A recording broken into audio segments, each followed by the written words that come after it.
Tonight on CBC Vancouver News. She screwed up. She made a really significant error. BC's post-secondary education minister resigns from cabinet amid an outcry over her remarks about the Middle East. Plus, if we can suspend our judgment and our criticism, we can show compassion, perhaps those numbers will start to come down. trying to save lives and hope. The BC community had the highest number of poison drug deaths per capita last year. And ever been forced to get on your hands and knees to deplane? No, I have not. This is the reality of people with disabilities who have shared some of their stories. the head of Air Canada faces questions about accessibility after several CBC News stories on the plight of some passengers.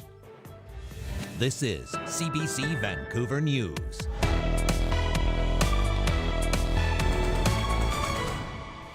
Hello, I'm Dan Burritt. Thanks for joining us. BC Post-Secondary Education Minister Selina Robinson is stepping down amid an outcry over her remarks that modern Israel was founded on, quote, a crappy piece of land. That comment prompted widespread criticism, which spilled over into protest, and the Premier now saying it was time for her to leave the cabinet. Mira Baines has more on Robinson's departure and what's next. With tensions escalating, BC's Premier announced the minister in charge of post-secondary education has resigned. She screwed up. She made a really significant error. He says the work that she now needs to do, given her comments, is incompatible with her remaining in cabinet, although she will stay in the NDP caucus. They were belittling and demeaning to a community of people that is already under profound pressure, given the war in the Middle East, and already feeling that their voices aren't being heard. Selina Robinson made controversial comments during a public panel hosted by B'nai B'rith about the region where Israel was established. They don't understand that it was a crappy piece of land with nothing on it. She had issued 2 written apologies, first Friday and another one Monday morning. Those apologies not enough to save her job. Robinson issued a statement today saying the decision was made together with the Premier and many caucus colleagues. She will not be stepping down as MLA, although she won't run for re-election in the fall. Shame! Shame! Her comments set off a firestorm of opposition, which spilled over in Surrey today outside the BC NDP caucus retreat. For this callous government that continues to uphold genocide and colonialism. Dozens of protesters overwhelmed police to deliver a petition calling for Robinson's resignation. In a way, it's a teachable moment. Words matter. Some leaders in the Muslim community banned NDP MLAs from some mosques if action wasn't taken. The comments more hurtful in light of the conflict between Israel and Hamas in Gaza. The agony goes on, and she literally threw gas on that fire with her comments, and she really has no one to blame but herself. Some post-secondary students calling for stronger actions. We need leadership from the province, from the ministry, to make sure that this type of racism doesn't continue, that we bring communities together and we keep students safe on campus. For now, Robinson says she will do the work in the community. Mira Baines, CBC News, Vancouver. After the Premier's announcement, the Centre for Israel and Jewish Affairs released a statement saying, in part, the removal of MLA Robinson, who apologized for her comments and promised to do better, sends a chilling message that Jewish leaders are held to a different standard than non-Jewish ones. It continues, quote, the loss of MLA Robinson is especially distressing as we no longer have our strongest advocate who understands the challenges and sensitivities of the Jewish community at the table. The community is both offended and hurt by what has happened to a great ally in British Columbia, and it has seriously undermined the confidence of the Jewish community in the government of British Columbia. BC's toxic drug crisis killed thousands of people last year, and in hope, medical professionals and advocates are raising alarm bells about the growing crisis. It had the highest number of deaths per capita. Our Michelle Gassoub traveled there to learn more about what is behind the numbers and meet the people trying to save lives. Hope is on the edge of a lot of things. This is the last stop before you head up the Fraser Canyon or venture the Coquihalla. This place has been hit particularly hard by the overdose crisis. Last year, it had the highest per capita deaths in all of BC. In 2023, 11 people died in this community. While that might not seem like a very high number when thousands of people have died across the province, for a population of around 6,600, that's a lot of loss. It's nearly triple the BC average and about 50% greater than the rate in Vancouver. So we met up with some of the people working here to try to stop the deaths. Hope was a logging town. My dad was a logger. We have some of that mentality of work is the work ethic. It's hard to break that from some of the old timers. Yeah. So some of the social issues aren't really socially acceptable to folks. It's not okay to have those conversations out in public. No. Yeah. And we shouldn't be dealing with those types of things. What does the overdose crisis look like in Hope? 25% of the population are transient. Hope is the hub of the province, so we have a lot of transient population coming through. Then we have those folks who are, using a loan in their own homes, and then we have those who are street entrenched. So it's not, I can't just say it's this category of folk, it's a broad category. And it's not an easy subject for folks to wrap their heads around, saying that it's folks who are, out there working and they're recreationally using on the weekend. Folks don't want to hear that. They want to hear that, perhaps it's the street entrenched population. If you live in one of the towns that dot the Fraser Canyon up along Highway 1 and you don't have a car and you're facing addiction, what do you do? So we have our homeless outreach team. They go up the canyon. So we'll bring in harm reduction supplies. We will provide substance use services up along there. But again, it can be inconsistent because somebody is, you have an appointment today and they're not showing up for it for whatever reason. So I think that really it's an inconsistent system. While outreach workers are making their way up the Fraser Canyon to towns like Boston Bar, doctors here say the people supplying the drugs are doing the same thing.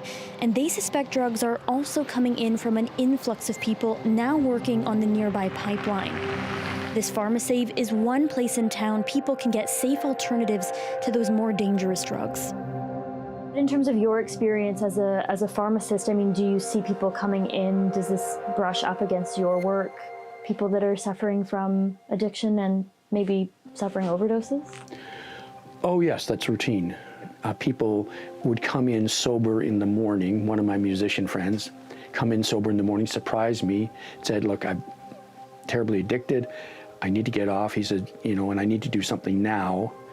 He says, and if I wait till 3 in the afternoon, I'm already back into it. And then by 9, I'm plastered. And the whole cycle keeps on going. And so I talked to Dr. Grover here and I said, look, we need to get them right away. And so it was wonderful in a sense. And so he met with them over the phone. Once you start them on their drugs, it's much easier for them not to consume at 3 the same day because they're already getting some help. And that allows them the frame of mind and the ability to actually go to a subsequent appointment. The Dr. Grover you heard mention there took us to the spot where people might come for some of those services. The addictions clinic right across from. So whether you struggle with addictions, you have maternity, and you're pregnant, you would come here. If you struggle with addictions and you have hepatitis C, you would come here. The same place. And we created it in a place where it's accessible. A lot of our addiction patients, they don't have the ability to go to multiple clinics, multiple visits within a few weeks' time. A 2022 report found that Indigenous people are more than 6 times as likely to be killed by toxic drugs than non-Indigenous people in BC. Dealing with these patients now for several years that struggle with addictions, they need that culturally safe and that trauma-informed sort of approach because they really feel that they can connect and tell you everything. But what we've encouraged is anyone that's using substances, bring in your drugs here, get it checked, and we encourage the drug dealers and everyone to bring it in. Police don't get involved. It's sort of anonymous, and we've been doing this for the last 6 months. I know the numbers don't show it in reality, but the numbers would be a lot worse. We encourage our vulnerable people to make art that, find what their passions are. This is an individual that unfortunately did pass away. He made this from scratch. Wow. So these are individuals that have passed away and have kept their art, and it's just sort of that connection. They were doing really well, but they had some bad moments. It was hard for them to access those subspecialty cares that would really kind of help them.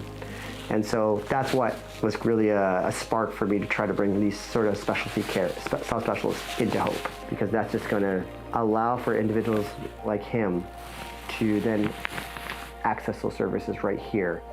And at the same time, help with not just his addiction recovery, but his medical journey too, right? So. People in Hope have done a lot to build up the resources here. This is Dr. Beaumont. He's from Chilliwack. He does maternity care. Yep. And anytime if he has a concurrent patient that struggles with addiction, how quickly do you call me, Beaumont? Same day. Yeah.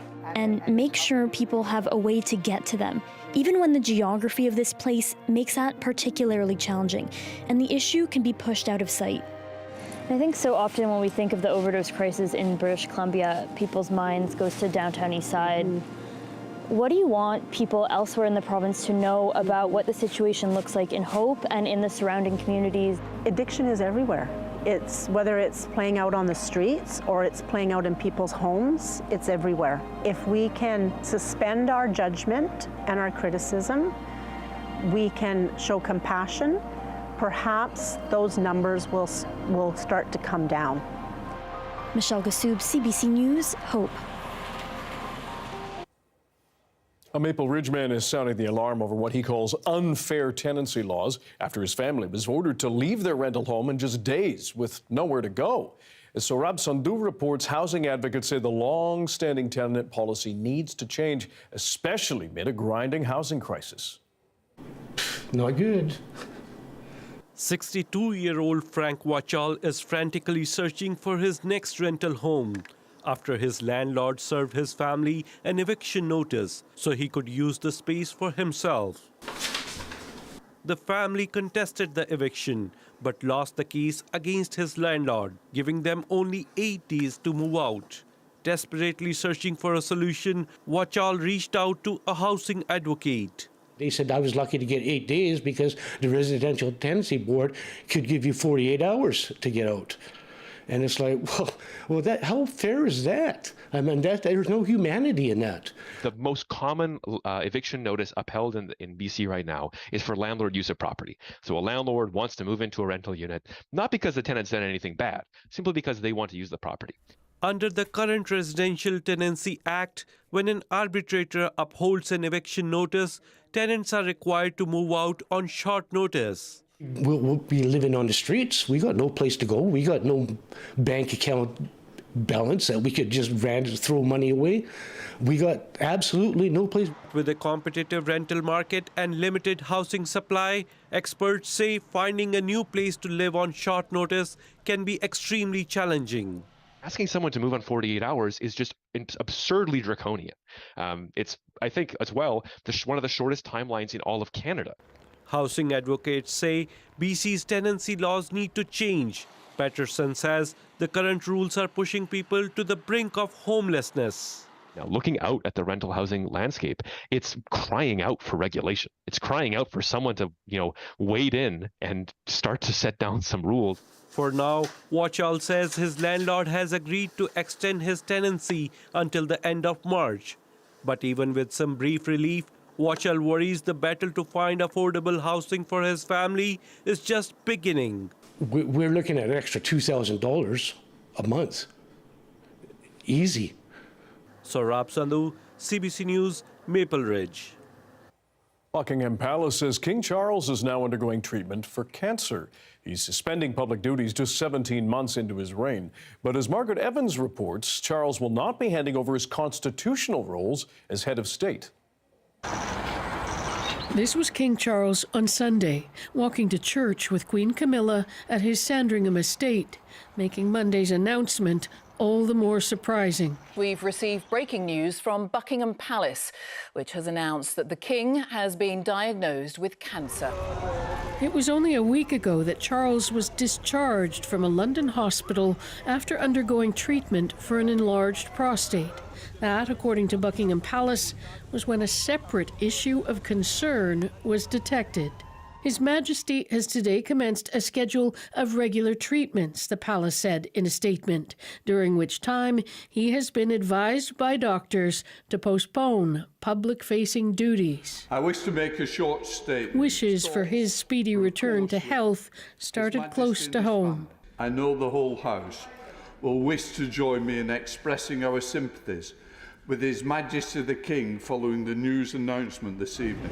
Concerned about him. There were messages from the U.S. President and from Canada's Prime Minister. Royal sources say the King personally informed both his sons of his diagnosis and that Prince Harry will be arriving for a visit soon.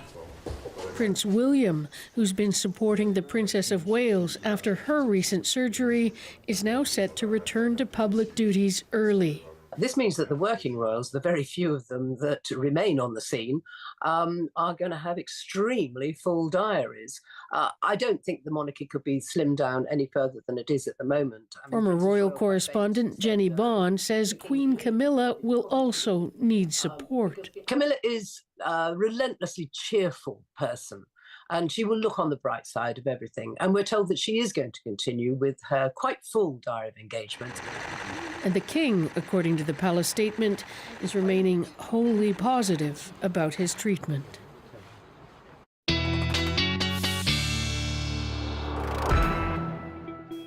Beginning of a new work week, Darius Madavi joins us with the first look at the BC-wide weather, and it's a little bit cooler. Yes, definitely cooler than we have been, but we have been extremely warm. So actually right now we're sitting right around seasonal pretty much across the south coast. Vancouver, usually around 8 degrees this time of year. Same with Victoria. Tofino, around 8 as well. For Nanaimo, Abbotsford, usually sitting around 7 degrees. Squamish, around 4. Whistler, around 2 degrees Celsius. So we're pretty much sitting around seasonal. As temperatures start to come down over the next couple days for some places, including here in Vancouver, into middle of the week. Here we go. You can see that we'll be a little bit below seasonal across parts of the south coast. But I think for many people who are excited to do some winter sports or even just concerned about the snowpack, might be a little bit of good news because those freezing levels coming down at the same time, sitting right around where they should be, maybe a little bit higher still than this time, usually this time of year. So a little bit of good news there because we also have some precipitation on the way. A few small systems rolling in. Won't be anything like what we were dealing with last week, but it's a little bit of here, and you can see even some snow on parts of the higher elevations over the last 12 hours. So looking a little bit promising, and as we continue to look into the future this week, a little bit more snow coming. So the first really major system that's going to be coming in will be on Tuesday, so really hitting in the afternoon for the northern parts of the island. Then by the evening, starts to spread down the island, and then overnight, it reaches pretty much the entire south coast with a pretty good blanket of rain or snow, and then that continues, and then the next system doesn't roll in until Thursday into Friday. So a little bit of good news in terms of snow and some precipitation, cooling temperatures. All in all, not a bad week. No kidding. We'll check in later. Thanks, Darius. Thank you. The CEO of Air Canada faced a grilling from MPs in Ottawa over his airline's ability to accommodate passengers living with disabilities. This comes after several CBC News stories sharing the experiences of some flyers who said they were mistreated and in some cases hurt. Michelle Gassoub reports. As the CEO for Air Canada, you cannot say if Air Canada is in compliance with the Canada Accessibility Act or the Air Canada Transportation Act? I believe we're in compliance. Air Canada CEO Michael Russo facing tough questions in the House of Commons. Russo was first summoned to Ottawa late last year after a series of CBC News stories about the treatment of people with disabilities on the airline. Mr. Russo, have you ever been deplaned physically by a baggage handler? No, of course not. Have you ever been deplaned on a catering cart? No, I haven't. Ever been forced to get on your hands and knees to deplane? No, I have not. This is the reality of people with disabilities who have shared some of their stories with me. Russo said Air Canada helps thousands of people deplane successfully every year and that the airline has introduced changes since those incidents, including storing mobility aids in the cabin and allowing people with disabilities to board before everyone else. Parliamentarians say they're concerned the changes aren't happening fast enough. Back in December, the airline was fined over $97,000 for an incident involving a Prince George man forced to drag himself off a flight in Las Vegas when he was told no help was available. Michelle Gassoub, CBC News, Vancouver. It is not too early to start thinking about trying to get tickets to the FIFA Men's World Cup. Vancouver is set to host 7 games in 2026. But how much will tickets cost you, and when can you buy them? The CBC's Lawrence Watt has those answers. Well, the FIFA World Cup is coming to Vancouver, and according to Mayor Ken Sim, we are literally going to get the equivalent of 30 to 40 Super Bowls in the city of Vancouver over a month-long period. BC Place will be home to 7 games in 2026. That includes 5 group stage matches in June and 2 knockout matches on July 2nd and 7th. Team Canada will also play in 2 of these group stage games on June 18th and 24th. So, how do you get your hands on tickets? Well, currently there's no timeline for when tickets will go on sale, but people can register their interest right now by going online to fifa.com/tickets. FIFA says registering here will keep you up to date with the latest ticket news and information, but there's no set figures yet on how expensive the tickets will be. During the 2022 World Cup in Qatar, tickets ranged anywhere from roughly 1,500 to 2,200 Canadian dollars. But fans may want to start saving now, because remember, 30 to 40 Super Bowls. 30 to 40 Super Bowls. Of course, that's a reference to American football. We're talking about the other football, soccer. Lawrence Watt, CBC News, Vancouver. Is your workplace offering coffee check-ins for your mental health? Why, some experts say that will not solve deep-rooted problems. More on what can help after the break.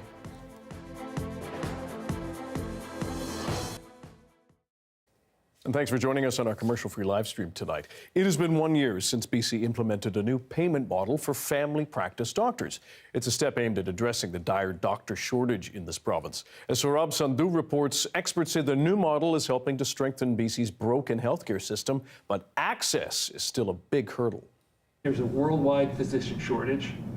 Canada, the U.S., everywhere. Dr. Robin Craven is an internationally trained doctor, recently graduating from St. George's University in the Caribbean, and is now practicing family medicine in BC's southern interior. Today, she and other BC healthcare workers are addressing prospective medical students at a seminar in Vancouver. I'm well trained, I'm well able to do the work, I'm able to treat the patients the same as a Canadian trained. Craven says the process to settle back in BC as a family physician had its hurdles. But the new longitudinal family physician payment model was a motivating factor. Because you spent 8 years in school, your car is broken down, you don't have any good clothes, you want to be able to pay your loan, but you want to be able to have a little comfort. And you can definitely do that in BC on this new contract. It's been 1 year since the new payment model was introduced as an option for doctors in BC. Health Minister Adrian Dix says the province has made some progress in recruiting and retaining the doctors since the rollout. In the first year, 700 new doctors practice what's called longitudinal family practice, meaning they're practicing, they're family doctors and they're taking ongoing patients, which is a 16% increase in 1 year. What we're actually seeing is family doctors are staying in the system, and we're seeing new family doctors join family practice for the first time in a generation. Last year, the province reported 895,000 people in BC were without a family doctor. Experts say the improved compensation model is just one piece of the puzzle, and several more steps are needed to strengthen and improve BC's broken healthcare system. We're making substantial changes, not with just compensation, but with the way that family medicine is delivered across the province for patients. So that includes things like team-based care, which is starting to roll out across the province. The province says it's also adding more resources to train doctors locally in BC, with a new medical school at Simon Fraser University and an additional 128 medical seats at UBC. Saurabh Sandhu, CBC News, Vancouver.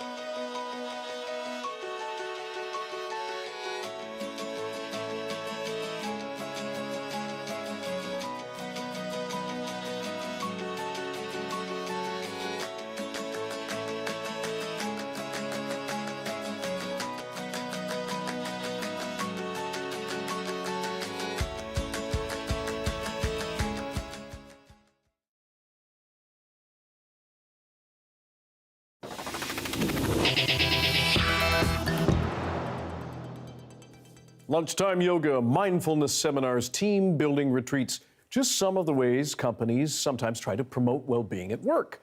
But do they actually improve the mental health of employees? One expert argues mental wellness programs often don't address the root problems in workplaces. Joining us now to discuss this is Kevin Lee. He's an assistant professor of organizational behavior and human resources at UBC's Sauder School of Business. Kevin, thanks for joining us. We appreciate it. How do mental wellness programs, first, what are the successes and when do they miss the mark? Absolutely, yeah. So I think that mental wellness programs obviously are super important for organizations, right? They're obviously giving people tools and resources to be able to navigate some of the more difficult aspects of the workplace. However, when I make the argument potentially that maybe they're missing the mark in some ways, what I'm arguing essentially is that we're basically trying to address structural problems with individual solutions, right? So the idea generally being that we're giving these people tools to deal with sort of the stresses and difficulties of the workplace, but I think what might be a more sort of effective approach, right, is to actually address the root problem, right?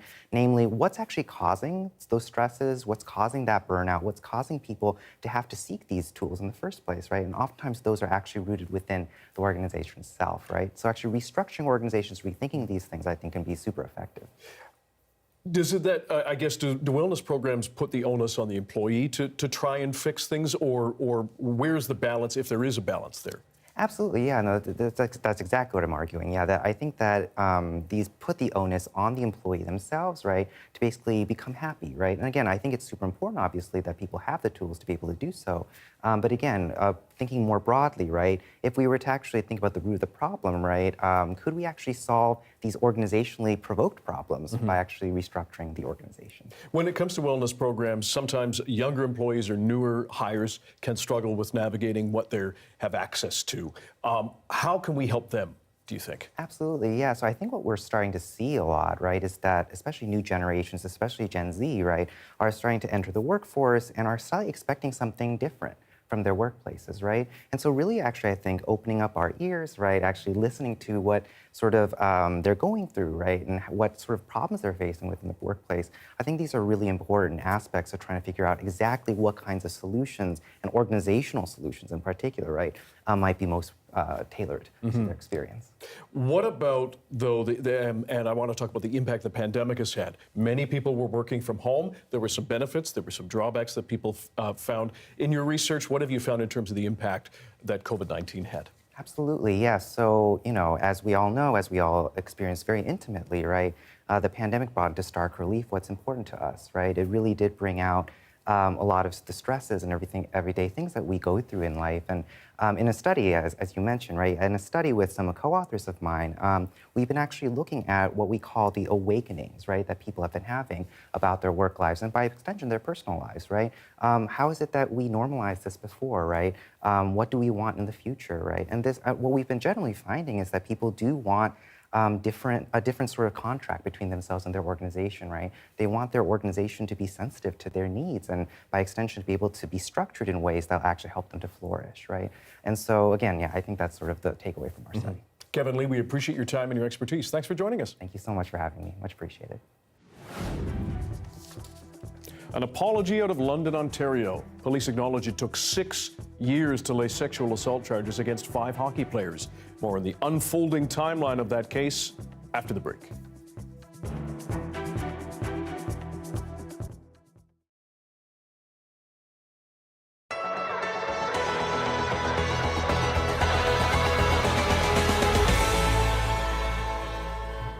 The notification flashed on my phone, an Instagram message from a stranger. Nice smile, he wrote. I'm Bobby Brown from Sacramento, California. He claimed to be an oil engineer working in another country. Of course, a classic claim of a romance scammer. To convince me, he sends this photo ID, but the signature doesn't match his name and also shows me his neighborhood, supposedly in Edinburgh, but the cars are on the wrong side of the road. After weeks of professing his love, I call him out. Reluctantly, he gives up the ruse, says he'll talk if CBC conceals his identity, worried about his safety. His real hometown? Not Sacramento, Ogara, Nigeria, where he says he was forced to become a romance scammer after his father lost his job. He says he went to live with a man who trained him and others. Late in the night, you're going to be called to the living room, get your social media account ready, start hustling. He says he works on his own now, tells women, often in Canada, that he can't access his bank account since, he's working overseas, needs data for his phone. They send him gift cards like these that he sells for cash. When a woman's clearly in love, he says, he goes for the big payoff, claims his son has been rushed to an American hospital and he urgently needs her to send a $3,000 deposit for care. This social psychologist says, unbelievable as the stories sound, people who think they're in a romantic relationship can feel obligated to help.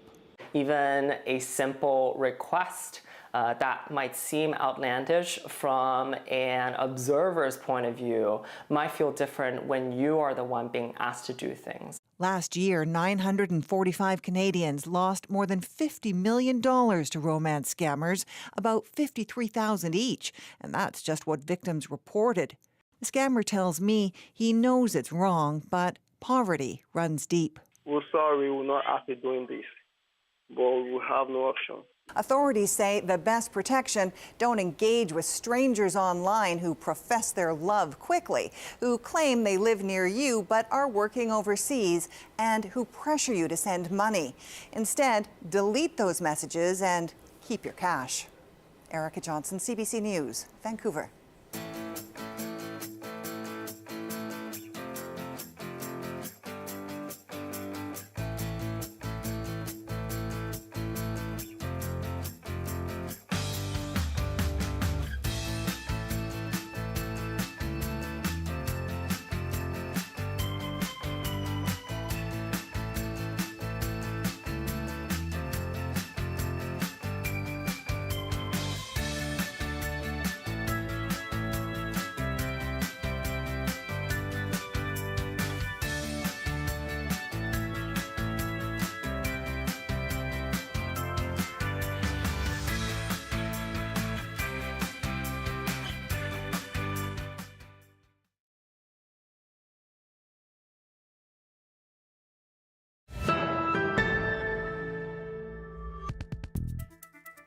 Police in London, Ontario have now apologized to the victim of an alleged sexual assault by hockey players in 2018.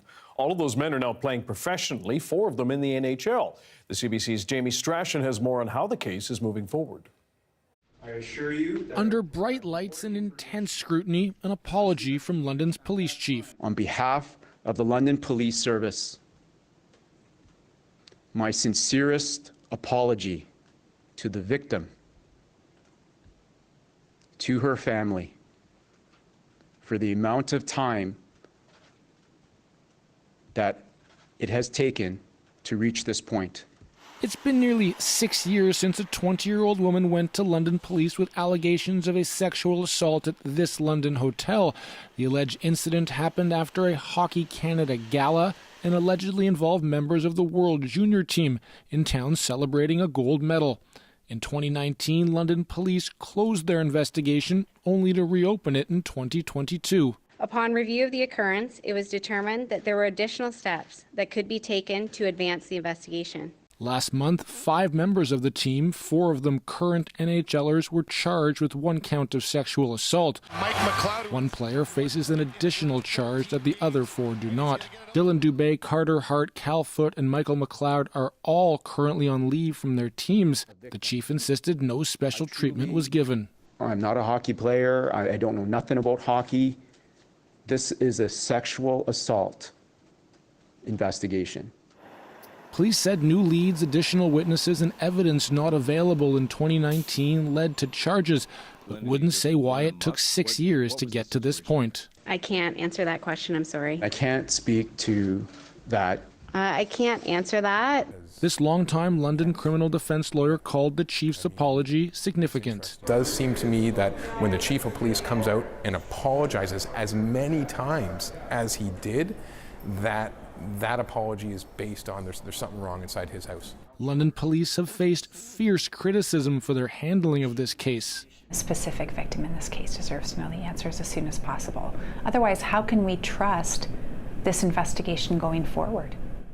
How can we trust a police or organization that didn't press charges the first time? It's estimated this case could take almost 2 more years to finally reach trial. Jamie Strachan, CBC News, London. Well, details on that case are still slim. A CBC News investigation looked back at dozens of publicly reported sexual assault cases involving junior hockey players. It found a conviction rate of 15% compared to 42% for other cases. Jonathan Gatehouse looks at the factors that could give players an advantage in legal proceedings. Sexual assault allegations against hockey players seem to be all too common, but criminal convictions are relatively rare when it comes to junior players in Canada. CBC News found 47 publicly reported cases where young hockey players were charged with sexual assault dating back to 1989. 7 of those cases ended with a guilty verdict. That's a conviction rate of just 15% for the small sample. That is far below the average conviction rate of 42% for all sexual assault cases before the courts, according to Statistics Canada. University of Ottawa law professor Daphne Gilbert, who is an expert in sexual assault law, says fame, status, and financial resources may give players an advantage in such court cases. It's not surprising to me that athletes get, first of all, more of the benefit of a doubt than the average person might get. I think there's a sense of wanting to believe in our celebrities, especially hockey players, live in a very rarefied atmosphere in Canada.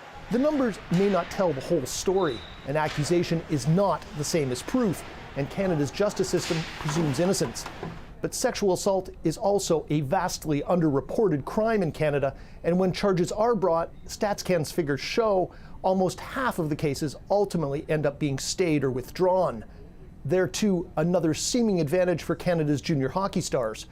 2/3 of the cases CBC News examined, 31 of the 47, saw the charges dropped. Jonathan Gatehouse, CBC News, Toronto. It is 6:36. There is a live look at Huntington Beach Pier in California, just south of LA, where the parts of the state are being slammed by an atmospheric river. More on the states of emergency and weather warnings being issued right after this.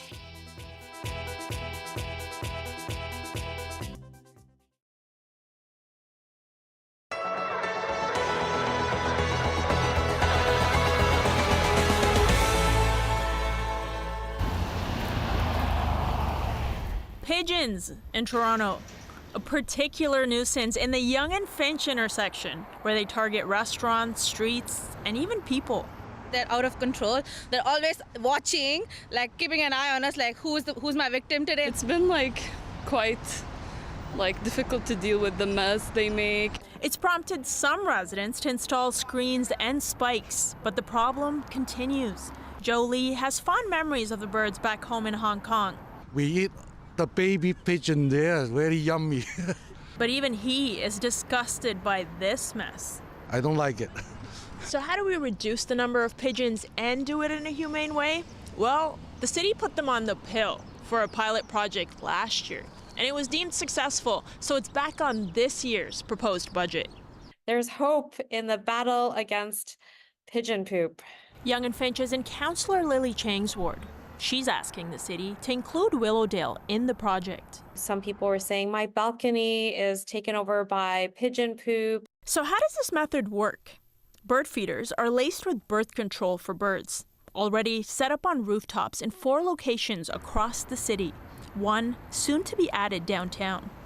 Toronto's chief veterinarian says the method is more humane than a popular alternative, where pest control companies use poisons and trappings to kill the birds. The pigeon population is feral. There is a small wild population, but mostly it's feral domestic pigeons. There's also, we've put in a bylaw to limit the number of pigeons that people can have in Toronto. It's worked for Vancouver's transit system. They used it on and off along the SkyTrain system since 2019. Things have just kind of remained steady since we've introduced the birth control program. And it seems to be working here too. Toronto has already seen a decrease in the number of pigeons, and coming this summer, we'll get a better picture. Excuse me, how do you feel about going on birth control? Anam Khan, CBC News, Toronto.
So I know when I really like a song, if within the first 3 seconds, I'm already vibing to it. Hey, I'm Rohith Joseph. Vibin' is the new show all about discovering great new songs and fresh artists from across BC and beyond. It's not one person dictating what good music is, it's the community sharing what good music is. Stream Vibin' on CBC Listen.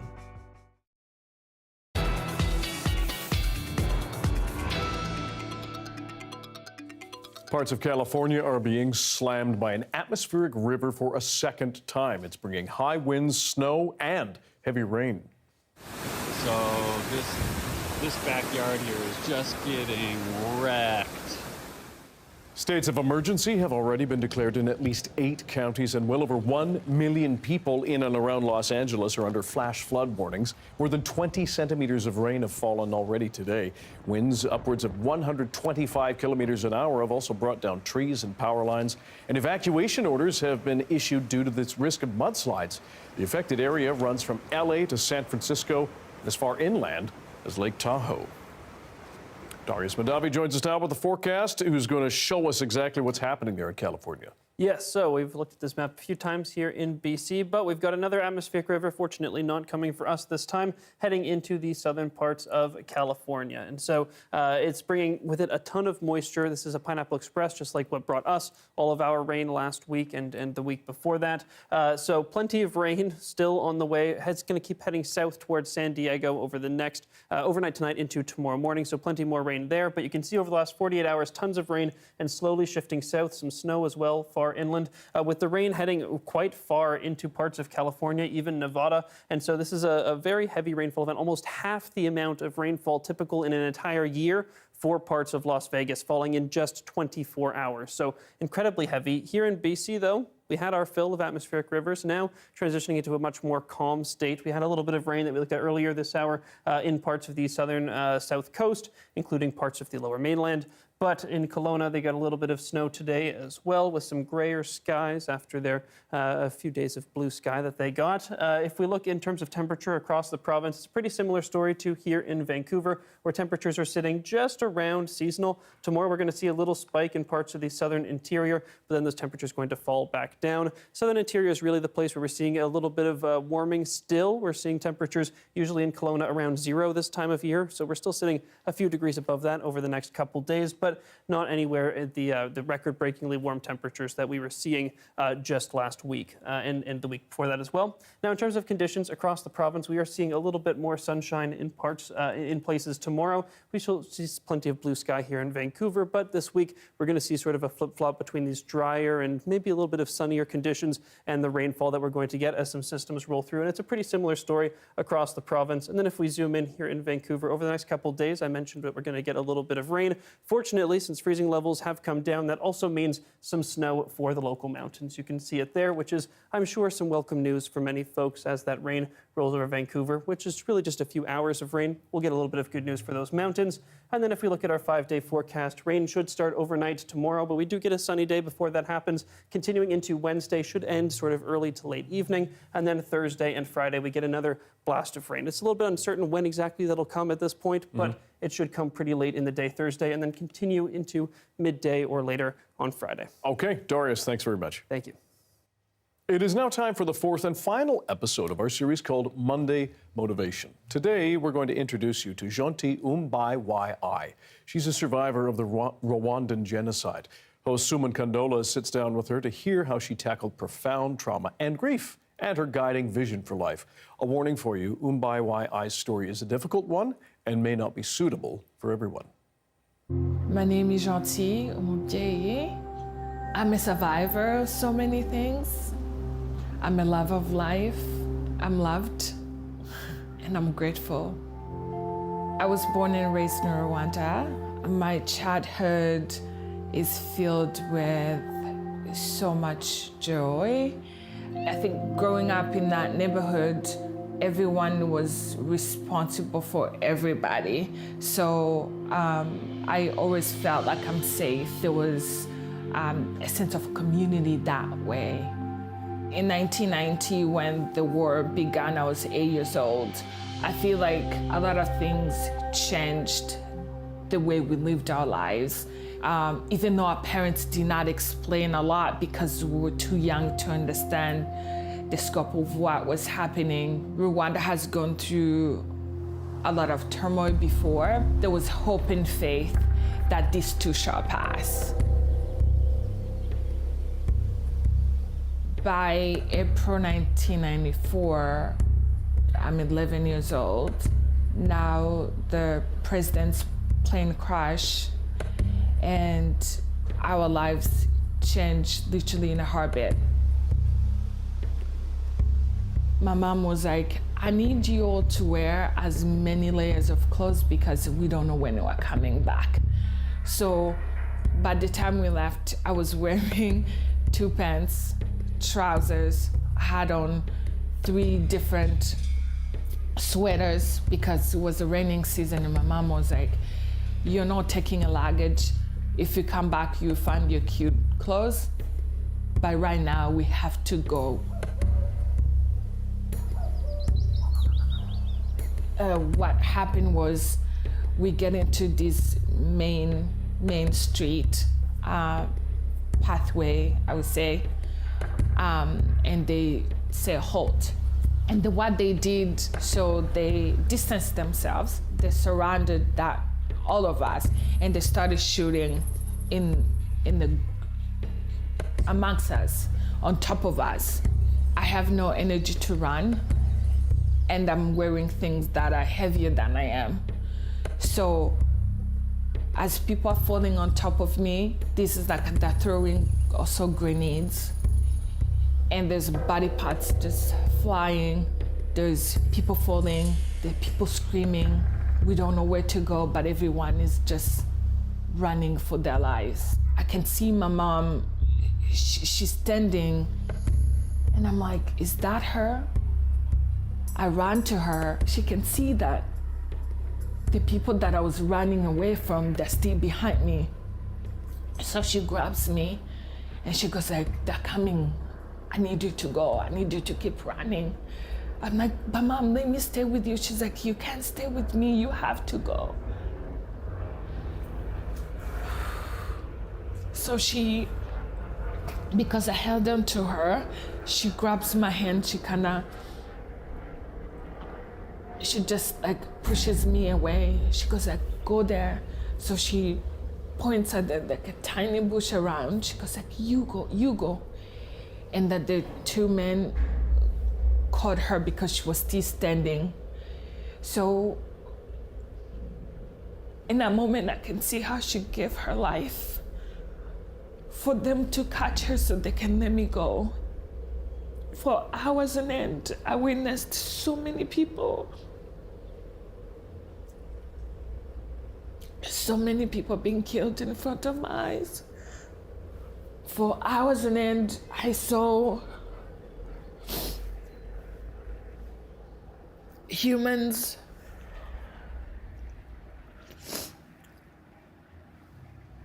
the worst side of humanity, if that makes any sense.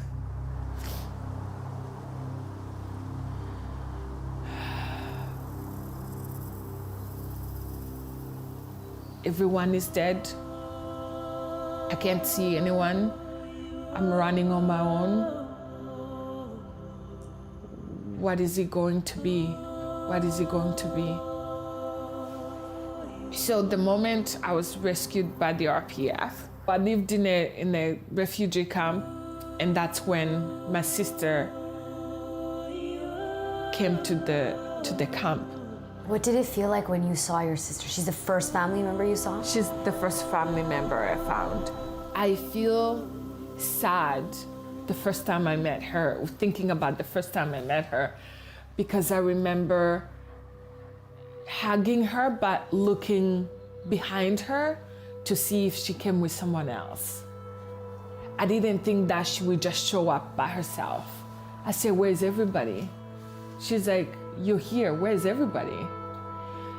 But by the end of 1994, we all have found each other for those who were alive. And then you just picking up pieces and figuring out what's gonna be next and next. What was getting you through your days? Like what was making you want to live? If you survive, you're still standing. It's not that I could run faster. It's not that I could hide better. It's not that I was more intelligent, more beautiful, more anything. Every single minute I was like, I'm next, I'm next. It's a matter of a second before they catch me. And looking back and almost stepping out of your own body out of your own soul, out of your own spirit, to look what you have gone through and you're still standing, there gotta be a reason. Don't know what it is, but there gotta be a reason. Because how come? Why me? I can't answer that. Why continue to punish myself more? Why continue holding on to those people who carried those machetes, who took so much away from me? They have already done it. But I'm here. What am I doing with my own life? So when you decided that, right, like I can choose joy. Mm-hmm. What was that? I think the moment I learned to give myself grace, the moment I acknowledged that what I went through was unfair, I started having fun. I started also not defining myself as the pain I have gone through. It started realizing that I got this. There's this spirit, there's this energy that keeps me going. I can have joy, I can love, I can laugh, I can cry. That it's not the end, that what I have gone through, it's a chapter in my life, but it does not necessarily have to define what my future need to look like. That I don't have to be in mourning for the rest of my life. I started this series because I was always the type of person who, like, I would see the sunrise, I would be like on like high. But during COVID, I feel like I lost a lot of my lust for life. And so I started this series because I felt like I didn't see the road ahead. And I wanted to talk to people who had gone through so many challenges in their lives where seeing the road ahead, they had no choice but to like figure it out. Yeah. So what is your advice to someone like me who is trying to see the road ahead and maybe just needs a little bit of guidance to get there? For whatever it is that you have gone through, it's heavy in your own way, but there's a way to keep moving. There's a way to keep going. That moment doesn't have to be the end. It doesn't have to be the end. Your pain, what you go through, your struggles, doesn't have to be the end. When you can choose to shift that. And one day at a time. It doesn't have to be big plans or big dreams. Thank you to producer Suman Kandola and the team behind her series, Monday Motivation. Some very inspiring stories. And you can watch the entire series on our website, cbc.ca/BC. Coming up, one musician is performing for audiences in a rather unique way. We'll tell you about the so-called Piano Vertical project. Stick around.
I'm a huge water person.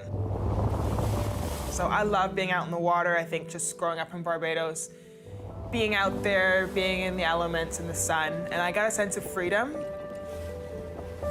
And that's why I really love this sport. My family actually has no sailing background. My brother had got exposed to the sport of sailing on the lake in Canada, and I joined and learned how to sail. My mom learned how to sail, and it just blew up our lives. We fell in love with the sport to now my brother being a two-time Olympian in the sport of sailing and me on my way to my second Olympics as well. I would love to win a gold medal and be the first female to win a medal for Canada. I think we have lacked people to look up to in this sport. To be a black sailor as well, representing, and to step onto the podium and to show to a black youth athlete or sailor that to strive for excellence and shoot for the moon.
Hi, I'm Amy Bell, and here's what's in your CBC Vancouver inbox.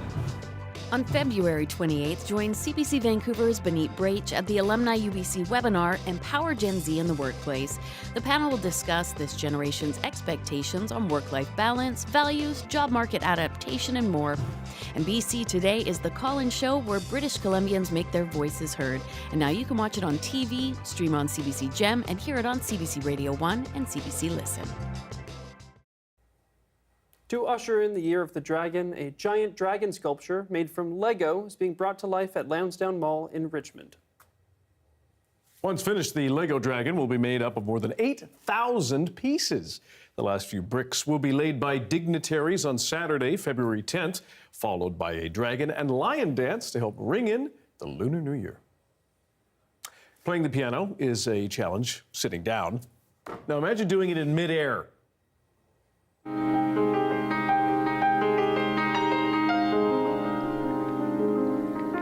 Pianist-composer Alain Roche and his grand piano were hoisted into the air in Munich today. The Swiss musician gave an airborne performance of a piece called Winter Solstice. He plans to perform before sunrise every day until the summer solstice. This is all part of his so-called Piano Vertical project. It's got a good harness, too. Thanks for being with us tonight on CBC Vancouver News at 6. You can watch this newscast on CBC Gem, our free app, as well as YouTube and our website, cbc.ca/BC. We'll have your next local news at 11 o'clock, right after the National. See you then.